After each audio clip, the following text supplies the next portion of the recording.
Hello दोस्तों, नमस्कार। स्वागत है आपका study for life YouTube channel में। हमने टेलीग्राम पर प्रश्न दिया था बीपीएससी के लिए अपशिष्ट प्रबंधन पर। आइए आज हम उसी पर डिस्कस करेंगे। आपको मॉडल आंसर प्रोवाइड कराएंगे। आप वीडियो को पूरा देखिएगा और इसमें दिए हुए पॉइंट को समझिएगा।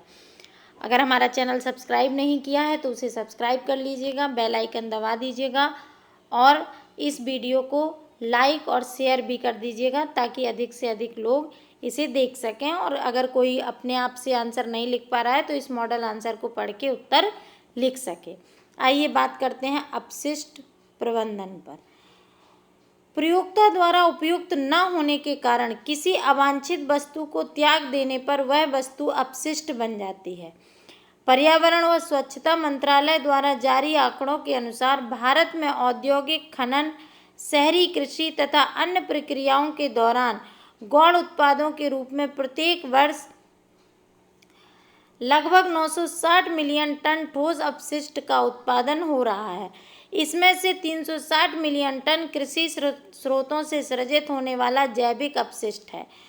290 मिलियन टन औद्योगिक एवं खनन क्षेत्रों का अजैविक अपशिष्ट है तथा 4.5 मिलियन टन जोखिमपूर्ण अपशिष्ट शामिल है, जबकि नगर पालिका क्षेत्र में 65 मिलियन टन ठोस अपशिष्ट का उत्पादन हो रहा है, जो 2031 तक बढ़कर 125 मिलियन टन होने का अनुमान है। पर्यावरण एवं मानव स्वास्थ्य को सुरक्षित रखने हेतु ठोस अपशिष्ट का प्रबंधन अनिवार्य है। इसके लिए वैश्विक स्तर पर सामाजिक, तकनीकी, आर्थिक तथा पर्यावरण अनुकूल समाधान खोजने के प्रयास किए जा रहे हैं। ठोस अपशिष्ट का वर्गीकरण: अपघट्य अपशिष्ट, पुनः प्रयुक्त अपशिष्ट, दूषित अपशिष्ट। अपघट्य में खाद्य, बागवानी, कृषि अपशिष्ट आदि। पुनः प्रयुक्त में टूटे हुए शीशे, प्लास्टिक बोतलें, लिफाफे, धातु के टुकड़े आदि। घरेलू विषैला अपशिष्ट जैसे दवाइयाँ, इलेक्ट्रॉनिक उत्पाद, कीटनाशक आदि। जड़ अपशिष्ट, धूल, पत्थर, मलबा आदि। अपर्याप्त अपशिष्ट प्रबंधन का पर्यावरण एवं स्वास्थ्य पर प्रभाव: संक्रामक रोगों को बढ़ावा, प्लेग आदि फैलता है, वायु प्रदूषण बढ़ता है, नदियाँ भी प्रदूषित होती हैं। अपशिष्ट प्रबंधन के साधन: अपचयन, अपशिष्ट जमा कर निपटान करना, भस्मीकरण द्वारा जलाना, पुनः परिष्करण करना, जैविक खाद बनाना, विभिन्न धातुओं में से सीसा, पारा, लोहा अलग करना।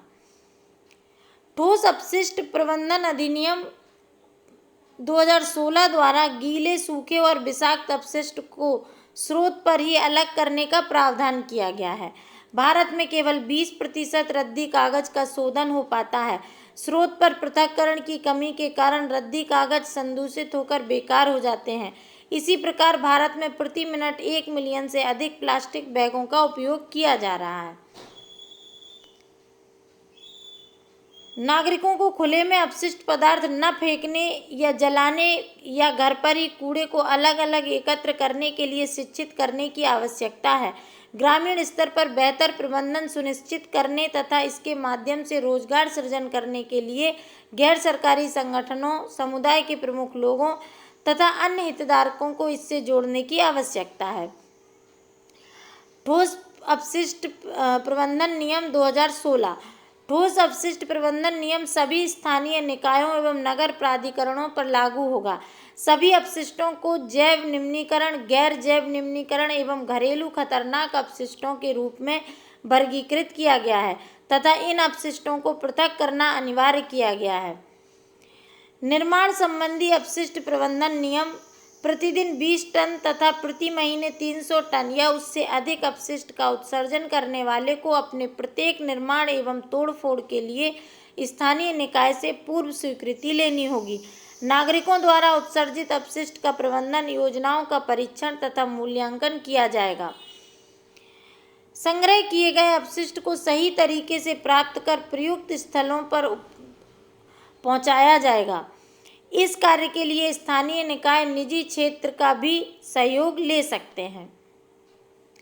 ई कचरा प्रबंधन अधिनियम 2016 अक्टूबर में लागू। ये नियम प्रत्येक निर्माता, उत्पादनकर्ता और उपयोगकर्ताओं आदि पर लागू होंगे। इससे पहले ई अपशिष्ट प्रबंधन एवं रख रखाव नियम 2011 लागू था। ठोस अपशिष्ट प्रबंधन से लाभ: प्राकृतिक संसाधनों की सुरक्षा, ऊर्जा उत्पादन में बचत, प्रदूषण में कमी। चुनौतियां क्या हैं? 2 चुनौती प्रमुख रूप से हैं। दैनिक आधार पर ठोस अपशिष्ट के प्रवाह का प्रबंधन करना, अपशिष्ट प्रसंस्करण के लिए बनाए गए लैंडफिल का प्रबंधन करना। ओखला गाजीपुर में अपनी ऊंचाई से 20 मीटर तक सीमा से ऊंचे हो गए हैं। वायु प्रदूषण: मीथेन के कारण वायु में प्रदूषण बढ़ रहा है। संभावनाएं क्या हो सकती हैं? छत्तीसगढ़ राज्य में 1,50,000 की जनसंख्या वाले एक छोटे से शहर अंबिकापुर ने ठोस अपशिष्ट प्रबंधन की दिशा में लैंडफिल का प्रबंधन कर अच्छा उदाहरण पेश किया है।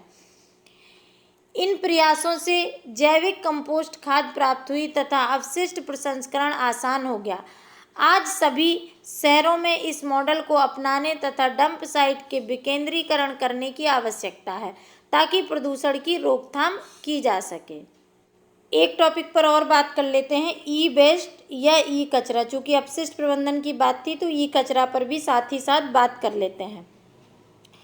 जब हम इलेक्ट्रॉनिक उपकरणों को लंबे समय तक प्रयोग करने के पश्चात उसको बदलने अथवा इसके खराब होने पर दूसरा नया उपकरण प्रयोग में लाते हैं तो इस निष्प्रयोज्य खराब उपकरण के ई वेस्ट या इलेक्ट्रॉनिक कचरा कहा जाता है।